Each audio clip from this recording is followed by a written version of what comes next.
is Goziem of Goziem Kitchen and Events, and today I'm going to be showing you how I make my really delicious and yummy chin chin. I'm located in Okpanam, Delta State, and my phone number, you can reach us on 0901 6860 245 or 0811 479 6418. Now let's get started, and remember to view, like, share, and most importantly, subscribe to this YouTube channel. Now let's get started. Thank you. Hi, my name is Goziem of Goziem Kitchen and Events, located in Okpanam, Delta State. So today I'm going to be teaching you how to make yummy, delicious chin chin. Not the one that very much melts in the mouth, as it were, but as well not something too strong or hard. So here I have already measured out my 250 grams of flour, and then I'm not so much of a sugar person, so you can modify the sugar to however you want it to be. So I have about 60 grams of sugar here, to which I'm going to be adding my flavor and whatever. I use a little bit of vanilla. You can use your milk emulsion, fantasy, and whatever flavor it is you actually prefer. Then here also I have about 60 grams of butter. I have about 40 grams of milk, and then just half teaspoon of nutmeg powder.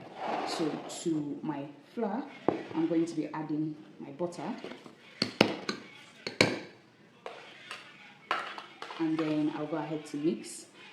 I'll also add my nutmeg. Meanwhile, to my sugar, I'll be adding my milk. So this is basically what makes it different. It's not the normal conventional kind of chin chin where you just mix everything into your bowl and give it a go. This is absolutely different and very, very delicious. Trust me. So I'll go ahead and give this a good mix. My hands are washed. Palms are totally clean. So I'll go ahead and give this a good mix, rubbing my margarine or your butter, whatever it is you're going to be making use of, into my flour. For the purpose of this practical, I'm doing just a little bit of quantity so that we can see how it turns out. Good thing is, this consistency is so nice. Like, you literally don't even need extra flour for sprinkling your work surface, so you can actually either bake or fry.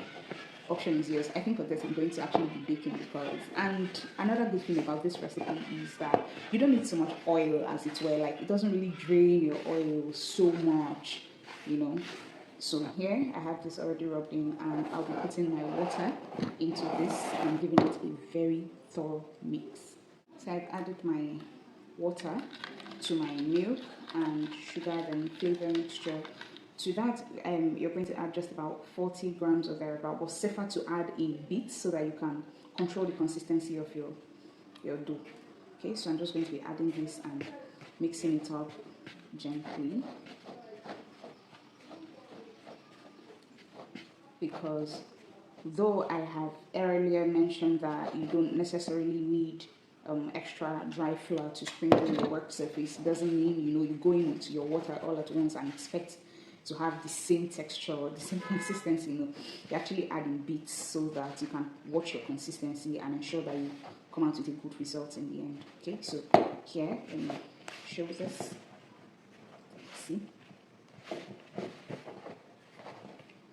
I still have some left.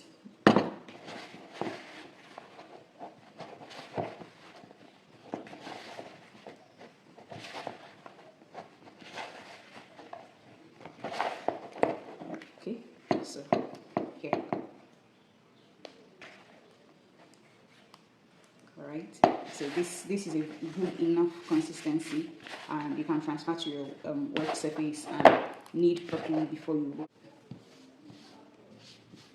See how easily I'm working my dough. Like, I'm not sprinkling flour or rubbing in extra oil or anything. So this consistency is just perfect. Like, you can literally roll out, however you want, and then cut into your desired shapes, then bake or fry.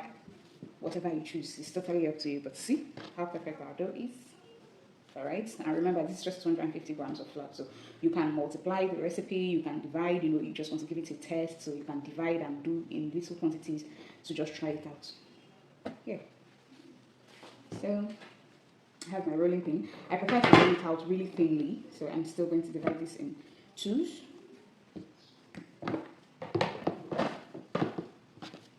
can lift, I can, turn sideways, I can turn whichever way I want, because as much as I want to be generous with my water, I also want to be, very careful so that I don't overmix and I don't add too much little squares. Okay, see?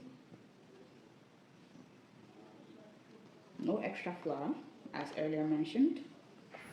So here I have the ones I'll be baking, then I also separated some which I'll be frying. We'll test to see if our oil is hot enough, so I'm placing just 2 seeds of the chin chin, and when it floats and starts boiling, you know it's hot enough, so go ahead and fry. So these are the ones that we are baking. Here we are with the result of the chin chin. This is fried and this is baked.